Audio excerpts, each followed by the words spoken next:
আসসালামু আলাইকুম, সবাইকে স্বাগতম আমার আরেকটি নিউ ভিডিওতে।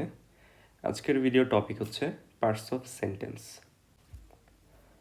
আজকের ভিডিওতে আমরা মূলত যে বিষয়গুলোর উপরে নজর দিব সেই বিষয়গুলো হচ্ছে সেন্টেন্সের মধ্যে সাবজেক্ট কি, ভার্ব কি, অবজেক্ট কি, কমপ্লিমেন্ট কি এবং অ্যাডজাঙ্ক্ট কি। অবজেক্টের মধ্যে কোনটি ডাইরেক্ট অবজেক্ট এবং কোনটি ইনডাইরেক্ট অবজেক্ট এবং কমপ্লিমেন্টের মধ্যে কোনটি সাবজেক্টিভ এবং কোনটি অবজেক্টিভ কমপ্লিমেন্ট সেটিও আমরা ভিডিও থেকে বুঝতে পারবো। আরও একটি জিনিস যেটিতে স্টুডেন্টদের সবচেয়ে বেশি সমস্যা থাকে সেটি হচ্ছে অবজেক্ট এবং কমপ্লিমেন্টের পার্থক্য এবং কমপ্লিমেন্ট ও অ্যাডজাঙ্ক্টের পার্থক্য। এই দুইটার পার্থক্য আমাদের এই ভিডিওতে পুরোপুরি ক্লিয়ার হয়ে যাবে। তো চলুন মেইন টপিকে যাই। Basic structure of a simple sentence. একটি সেন্টেন্স গঠিত হতে হলে সর্বপ্রথম যেটি দরকার সেটি হচ্ছে সাবজেক্ট এবং একটি ভার্ব এবং অবজেক্ট অথবা কমপ্লিমেন্ট, যেগুলো একটি সেন্টেন্সের অতীব জরুরি পার্টস। তবে একটি সেন্টেন্স কিন্তু সাবজেক্ট এবং ভার্ব দিয়েও হয়। গ্রামারের সেন্টেন্সের প্রথম লেসনটি যদি আপনি না দেখে থাকেন তাহলে এখনই আই বাটন ক্লিক করে সেই ভিডিওটি প্রথমে দেখে আসুন, তাহলে সেন্টেন্স সম্বন্ধে আপনি আর একটু ভালো বুঝবেন এবং পার্টসগুলো বুঝতে আপনার আরও বেশি সুবিধা হবে। তো বলছিলাম যে একটি সেন্টেন্স গঠিত হলে অন্তত একটি সাবজেক্ট এবং একটি ভার্ব দরকার। তো জেনে নেই সাবজেক্ট মানে কি। সাবজেক্ট হচ্ছে a person, place, or thing or an idea about what the sentence is about is called a subject. মানে হচ্ছে যদি একটা সেন্টেন্সে ব্যক্তি, বস্তু, জায়গা বা আইডিয়া সম্বন্ধে কথা বলা হয়, মানে বাক্যে যেই জিনিসটা ক্রিয়াটাকে সম্পাদন করে সেটি হচ্ছে সাবজেক্ট। সাবজেক্ট চিনতে হলে কে, কারা, কি, কোন এগুলো দিয়ে প্রশ্ন করতে হবে। মানে হচ্ছে হু, হুইচ অ্যান্ড হোয়াট। এর দ্বারা প্রশ্ন করলেই সাবজেক্ট আমরা পেয়ে যাব। ক্রিয়াকে প্রশ্ন করতে হবে। এক্সাম্পল হিসেবে আমরা দেখি, যেমন আই ইট, আমি খাই। এখানে আই হচ্ছে সাবজেক্ট, ইট হচ্ছে ভার্ব। এখন ভার্ব ইটকে যদি প্রশ্ন করে যে কে খায়, তাহলে বেরিয়ে আসবে আই। সো আই হচ্ছে এখানে সাবজেক্ট। কোন জায়গা? এটি দ্বারা যদি প্রশ্ন করা হয় সেক্ষেত্রে বের হবে দিস প্লেস, এই জায়গাটি, তাই না? তো দিস প্লেস হচ্ছে সাবজেক্ট। তারপরে আরেকটি সেন্টেন্স দেখি, wow the shirt is so adorable. মানে কি দারুণ, এই শার্টটি খুব সুন্দর। তার মানে কি সুন্দর এটি দ্বারা যদি প্রশ্ন করি তাহলে বের হবে কি the shirt. So the shirt হচ্ছে এই সেন্টেন্সের সাবজেক্ট। তারপরে আমাদের মেইন যে জিনিসটা একটা সেন্টেন্সের দরকার সেটা হচ্ছে ভার্ব। ভার্ব হচ্ছে এমন একটা ওয়ার্ড যেটা হচ্ছে একটা সেন্টেন্সের অ্যাকশন অথবা স্টেট অথবা অকারেন্স ডিসক্রাইব করে। মানে হচ্ছে বাক্যে যে শব্দ দ্বারা সাবজেক্টের অবস্থা, কর্মসম্পাদন বা কোনো কিছু ঘটা বোঝা যায় তাকে আমরা ভার্ব বলি। তো এক্সাম্পল দেখে নিই। প্রিভিয়াস এক্সাম্পলগুলোই আমি দেওয়ার চেষ্টা করেছি। যেমন আই ইট মানে আমি খাই। এখানে প্রিভিয়াস এক্সাম্পল দেখেছি যে আই হচ্ছে সাবজেক্ট, আর যেহেতু আই দ্বারা ইট মানে খাওয়াকে, মানে আমি খেয়েছি, আমার দ্বারা খাওয়া সম্পন্ন হয়েছে, তাই জন্য ইট হচ্ছে এখানে ভার্ব। আরেকটি সেন্টেন্স দেখে নিই, সাকিব প্লেইজ, তাই না? সাকিব যেহেতু এখানে থার্ড পারসন সিঙ্গুলার নাম্বার, তাই জন্য ভার্বের সাথে এস বা ইএস যুক্ত হয়েছে। আর সাকিব কি করছে? সাকিব খেলছে। সো প্লেইজ হচ্ছে এখানে ভার্ব, মানে একটা কর্ম সম্পাদন হচ্ছে। সো আমাদের মেইনলি যে জিনিসটা বুঝতে হবে ভার্বের ক্ষেত্রে, যে ভার্ব কীভাবে চিনব, একটা ওয়ার্ড দিয়ে যদি আমাদের কোনো কিছু করা, হওয়া, ঘটা এগুলোকে নির্দেশ করে সেটি হচ্ছে ভার্ব। আরও কিছু এক্সাম্পল দেখে নিই, যেমন I eat rice, Sakib plays cricket. I eat এর দ্বারা কিন্তু আমরা পূর্ণাঙ্গ একটি সেন্টেন্স বুঝছি, কিন্তু রাইস যদি আমরা যুক্ত করি তাহলে বোঝা যাচ্ছে যে আমি কি খাই, আমি ভাত খাই। আরও এক্সপ্লেন করলো, আরও সেন্টেন্সটাকে এলাবোরেট করলো। তো এই যে রাইস এবং সাকিব প্লেইজ ক্রিকেট, সাকিব কি খেলে? ক্রিকেট খেলে। সো এই ক্রিকেট অ্যান্ড রাইস এই দুইটা হচ্ছে এই দুইটা সেন্টেন্সের অবজেক্ট। সো আমরা এবার অবজেক্ট সম্বন্ধে জেনে নিই। অবজেক্ট হচ্ছে object of a sentence is the receiver of the action of A subject. মানে সাবজেক্ট যার উপরে কার্য সম্পাদন করে তাকেই আমরা অবজেক্ট বলি। তো একটা সেন্টেন্সে অবজেক্ট চিনার কিছু শব্দ আছে, মানে যেই শব্দগুলো দ্বারা আমরা অবজেক্ট চিনতে পারবো। যেমন ক্রিয়াকে যদি কাকে বা কি দ্বারা মানে হুম অর হোয়াট দ্বারা কোয়েশ্চেন করি, তাহলে যেই উত্তরটি পাওয়া যাবে সেটি হচ্ছে অবজেক্ট। এক্সাম্পল হচ্ছে যেটি আমরা দিয়েছি, আই ইট রাইস, আমি ভাত খাই। এখন আমি কি খাই, মানে আমি যদি কোয়েশ্চেন করি আমি কি খাই, দেখতেছি আমি ভাত খাই, রাইস। তো রাইস হচ্ছে এখানকার অবজেক্ট। একটি উদাহরণ আমরা দিই, I have done my homework. এখানে আই হ্যাভ ডান এইটুকু দ্বারা কিন্তু আমরা বুঝছি যে কাজ সম্পাদন হয়েছে। এটিও একটা সেন্টেন্স। আলাদাভাবে সেন্টেন্স যদি আমরা মাই হোমওয়ার্ক নাও লিখি, তাও এটা দ্বারা আমরা বুঝতে পারছি কিছু। বাট মাই হোমওয়ার্ক এর দ্বারা কিন্তু আমরা মানে আমি পার্টিকুলারলি হোমওয়ার্ক করেছি সেটা বোঝাচ্ছি। তো কি শেষ সেটা দ্বারা যদি কোয়েশ্চেন করি ভার্বটাকে, তাহলে কিন্তু মাই হোমওয়ার্ক বের হচ্ছে। তো যার কারণে মাই হোমওয়ার্ক হচ্ছে এই সেন্টেন্সটার অবজেক্ট। এখন বাক্যে যদি একের বেশি অবজেক্ট থাকে, একের বেশি যদি অবজেক্ট থাকে, সেক্ষেত্রে একটা হচ্ছে ডাইরেক্ট অবজেক্ট, একটা হচ্ছে ইনডাইরেক্ট অবজেক্ট। আমরা দেখেছি যে দুইটা জিনিস দ্বারা কোয়েশ্চেন করলে অবজেক্ট পাওয়া যায়, এক হচ্ছে হোয়াট আর এক হচ্ছে হুম। এখন হোয়াট দ্বারা যদি কোয়েশ্চেন করি, সেক্ষেত্রে যেটা পাবো সেটা হবে ডাইরেক্ট অবজেক্ট, এবং হুম দ্বারা যদি কোয়েশ্চেন করি তাহলে যেটা পাবো সেটা হচ্ছে ইনডাইরেক্ট অবজেক্ট। যেমন একটি সেন্টেন্স আমরা এখানে দেখে নিই, my father gifted me a bicycle. এখানে যদি আমরা ওয়ার্ড দ্বারা কোয়েশ্চেন করি, তাহলে কি আমার বাবা আমাকে কি গিফট করেছে, বাইসাইকেল গিফট করেছে। তো যার কারণে বাইসাইকেল হচ্ছে ডাইরেক্ট অবজেক্ট, এবং হুম দ্বারা যদি কোয়েশ্চেন করি সেক্ষেত্রে বের হবে মি, মানে আমাকে সাইকেলটা গিফট করেছে আমার বাবা। তার মানে মি হচ্ছে এখানে ইনডাইরেক্ট অবজেক্ট। আর একটা জিনিস মাথায় রাখতে হবে, যদি একটি অবজেক্ট থাকে বাক্যে, সেই ক্ষেত্রে সেটি ডাইরেক্ট অবজেক্ট।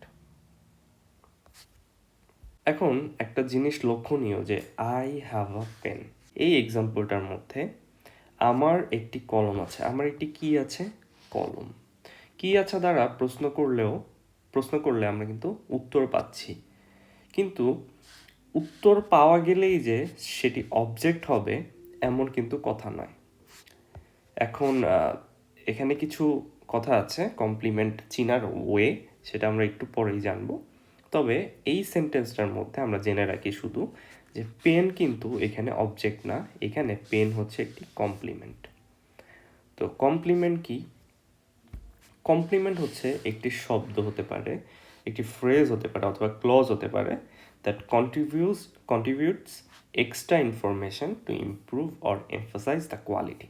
মানে কমপ্লিমেন্ট হচ্ছে কিছু এমন একটি ওয়ার্ড অথবা ফ্রেজ অথবা ক্লোজ হতে পারে যেটি বাক্যে এক্সট্রা কিছু ইনফরমেশন দিবে, অথবা বাক্য আগে যেভাবে বোঝা যাইতো তার চেয়ে আরও ভালোভাবে বাক্যটাকে বোঝা যাবে এরকম গড়ে তুলবে, সেটাই হচ্ছে কমপ্লিমেন্ট। বাংলায় যদি বলি, যে শব্দ বা বাক্যাংশ ছাড়া শব্দের অর্থ অপূর্ণ থাকে বা বাক্যে অতিরিক্ত তথ্য যোগ করে তাকে বলে কমপ্লিমেন্ট। এখন কমপ্লিমেন্ট দুই প্রকার, এক হচ্ছে সাবজেক্ট কমপ্লিমেন্ট, দুই নম্বরটা হচ্ছে অবজেক্ট কমপ্লিমেন্ট, মানে অবজেক্টিভ অ্যান্ড সাবজেক্টিভ, এই দুই প্রকার। তো ডেফিনেশনটা আমরা দেখে নিই। যদি বাক্যের মধ্যে কোনো একটা শব্দ যদি সাবজেক্ট এর সম্বন্ধে আরও তথ্য দেয়, সেটি হয়ে যাবে সাবজেক্টিভ কমপ্লিমেন্ট। আর যদি অবজেক্ট সম্বন্ধে আরও বেশি তথ্য দিয়ে থাকে বাক্যের মধ্যে, সেটি হবে অবজেক্টিভ কমপ্লিমেন্ট। এখন সাবজেক্টিভ কমপ্লিমেন্টের একটি উদাহরণ আমরা এখানে দেখছি, সেটি হচ্ছে শি ইজ ভেরি নাইস, মানে সে খুব সুন্দর। তো শি এখানে সাবজেক্ট, এবং নাইস দ্বারা এই সেন্টেন্সটার কোয়ালিটিটা আরেকটু ইমপ্রুভ হয়েছে, যে শি ইজ ভেরি নাইস, সে খুবই সুন্দর। তো যার কারণে নাইস হচ্ছে এখানকার সাবজেক্টিভ কমপ্লিমেন্ট। এবার অবজেক্টিভ কমপ্লিমেন্টের একটি উদাহরণ দেখি। Chocolate make babies happy. এখানে চকলেট হচ্ছে সাবজেক্ট, বেবিজ হচ্ছে অবজেক্ট এবং অবজেক্টিভ কমপ্লিমেন্ট হচ্ছে হ্যাপি। কেন হ্যাপি? কারণ হ্যাপি কিন্তু কারা হ্যাপি? বেবিজরা হ্যাপি, চকলেট কিন্তু হ্যাপি না।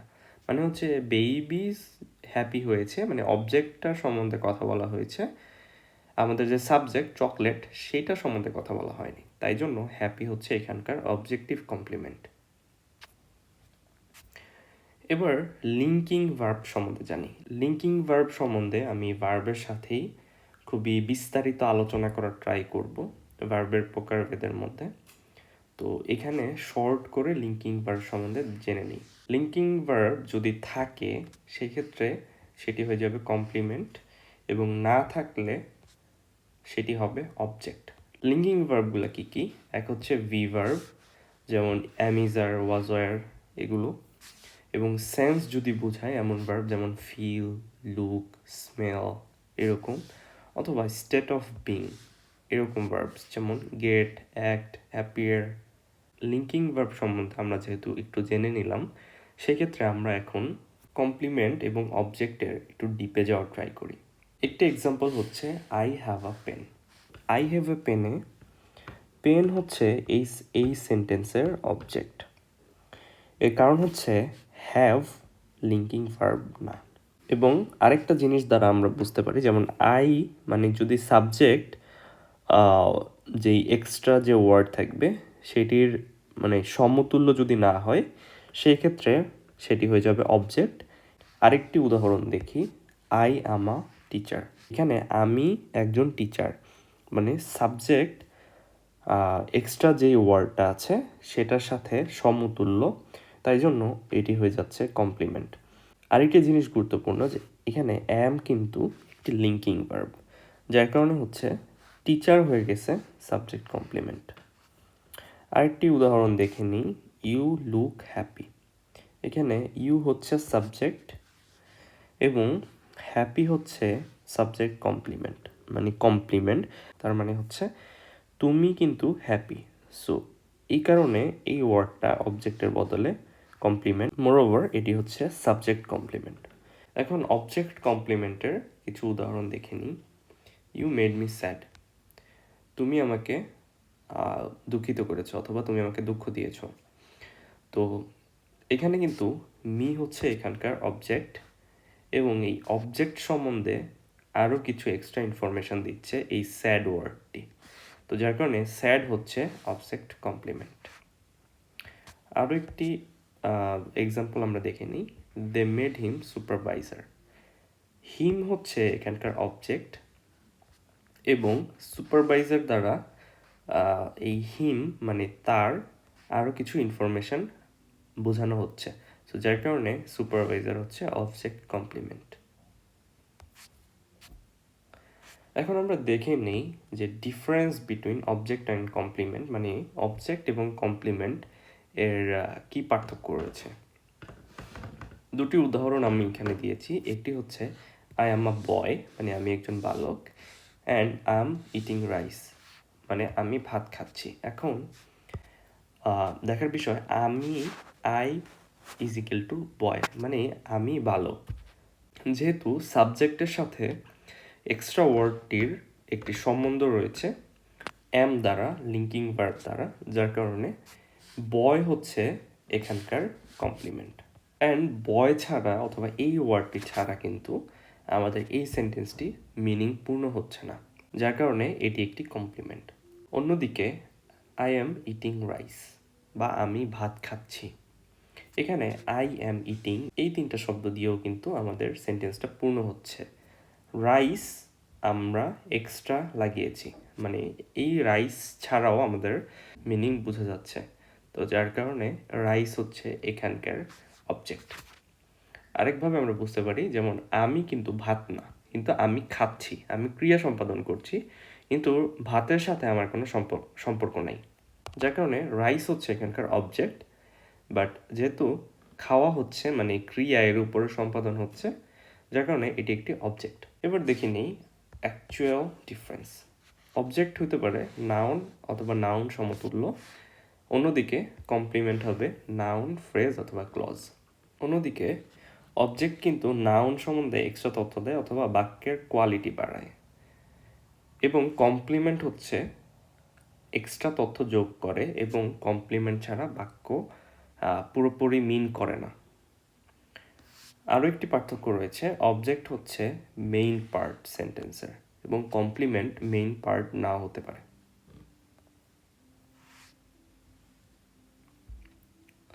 এবার দেখে নেই অ্যাডজাঙ্ক্ট সম্বন্ধে কী বোঝায়। অ্যাডজাঙ্ক্ট হচ্ছে একটি শব্দ বা phrase that is an optional element of a sentence, যেটি একটি এক্সট্রা ইনফরমেশন যোগ করে। মানে বাংলায় বলতে গেলে যেটি বাক্যে অতিরিক্ত তথ্য দেয় কিন্তু বাক্যের অর্থ পুরোপুরি বোঝানোর জন্য এটি জরুরি নয়। মানে এই জিনিসটা ছাড়াও বাক্যের অর্থ প্রকাশ পায়, তাকে আমরা অ্যাডজাঙ্ক্ট বলি। তো একটি উদাহরণ দিয়ে বোঝানোর চেষ্টা করি। I saw him running in the garden. এখানে আই স হিম রানিং এইটা দ্বারা কিন্তু আমাদের সেন্টেন্সটা পুরোপুরি হয়ে যাচ্ছে, মানে আমরা পুরোপুরি বুঝতেছি যে সে দৌড়াচ্ছিল। ইন দ্য গার্ডেন দ্বারা বোঝা যাচ্ছে যে সে সেই বাগানে দৌড়াচ্ছিল। তো ইন দ্য গার্ডেন ছাড়াও কিন্তু আমরা বাক্যের অর্থ বুঝতে পারছি। ইন দ্য গার্ডেন দিয়ে বাক্য এর মধ্যে এক্সট্রা কিছু ইনফরমেশন যোগ করা হয়েছে, তো যার কারণে ইন দ্য গার্ডেন হচ্ছে এই বাক্যের অ্যাডজাঙ্ক্ট। আরও একটি এক্সাম্পল আমরা দেখে নিই। Yesterday he help me to do my homework. আমাদের কিন্তু শুধুমাত্র হি হেল্প মি এটা দ্বারা সেন্টেন্সের পুরোপুরি মিনিং বোঝা যাচ্ছে। তো যার কারণে এই যেহেতু মিনিং বোঝা যাচ্ছে, কিন্তু এই ইয়েস্টারডে এবং টু ডু মাই হোমওয়ার্ক এই দুটো দ্বারা সেন্টেন্সে এক্সট্রা কিছু ইনফরমেশন যোগ করা হয়েছে, যার কারণে yesterday and to do my homework এই দুটো হচ্ছে অ্যাডজাঙ্ক্ট। এখন আমরা জেনে নেই যে কমপ্লিমেন্ট এবং অ্যাডজাঙ্ক্টের কিছু কি ডিফারেন্সটা হচ্ছে কমপ্লিমেন্ট বাক্যের মিনিং বোঝানোর জন্য অত্যন্ত গুরুত্বপূর্ণ, এবং অ্যাডজাঙ্ক্ট কিন্তু সেক্ষেত্রে গুরুত্বপূর্ণ না, কিন্তু অ্যাডজাঙ্ক্ট বাক্যের মধ্যে একটি এক্সট্রা ইনফরমেশন যোগ করে। কমপ্লিমেন্ট এর এক্সাম্পল আমরা যদি দেই, আই উইল প্লে। এখানে প্লে হচ্ছে এই বাক্যের কমপ্লিমেন্ট। অন্যদিকে আই উইল প্লে এর সাথে আমরা যদি টুমোরো যোগ করি, টুমোরো আই উইল প্লে, এর দ্বারা কালকে আমি খেলবো এইটা বোঝাচ্ছে, কিন্তু টুমোরো ছাড়াও বাক্যের কিন্তু আমরা পুরোপুরি মিনিং বুঝতে পারছি। তো যার কারণে টুমোরো হচ্ছে এই বাক্যের অ্যাডজাঙ্ক্ট এবং আই উইল প্লে এটি হচ্ছে মেইন অংশ। ভিডিওতে আরও একটি পার্ট রয়েছে, সেটি হচ্ছে কুইজ। আমি কিছু সেন্টেন্স দিব যেখান থেকে আপনাদের subject, verb, object, subject complement, direct object এবং ইনডাইরেক্ট অবজেক্ট, এছাড়া অ্যাডজাঙ্ক্টও বের করতে হবে। তো 5টি উদাহরণ আমি এখানে দিয়েছি। এক হচ্ছে I kept a copy of letter in my desk. Second হচ্ছে she quickly realised her mistake. Third হচ্ছে suddenly it started rain. 4 he plays guitar. 5 I have no money at the moment. পুরো ভিডিওটি দেখে থাকলে আপনারা ইনশাল্লাহ প্রত্যেকটি বাক্য থেকে বাক্যের পার্টসগুলা আলাদা করতে সক্ষম হবেন। আর এই উত্তরগুলো আমাকে কমেন্ট বক্সে কাইন্ডলি জানাবেন। যদি না বুঝে থাকেন সেক্ষেত্রে ভিডিওটি আরেকবার দেখবেন। আশা করব তাহলে আপনারা সম্পূর্ণ টপিকটি বুঝতে পারবেন। আশা করি যারা নিউ আছেন তারা চ্যানেলটিকে সাবস্ক্রাইব করবেন যদি আপনাদের একটুও হেল্প হয়ে থাকে, আর শেয়ার করতে পারেন এবং আমার ভিডিওটিতে একটি লাইক দিতে পারেন। ইনশাল্লাহ আপনাদের কাজে লাগবে এরকম আরও কন্টেন্ট নিয়ে আমি হাজির হব। Thank you so much for watching.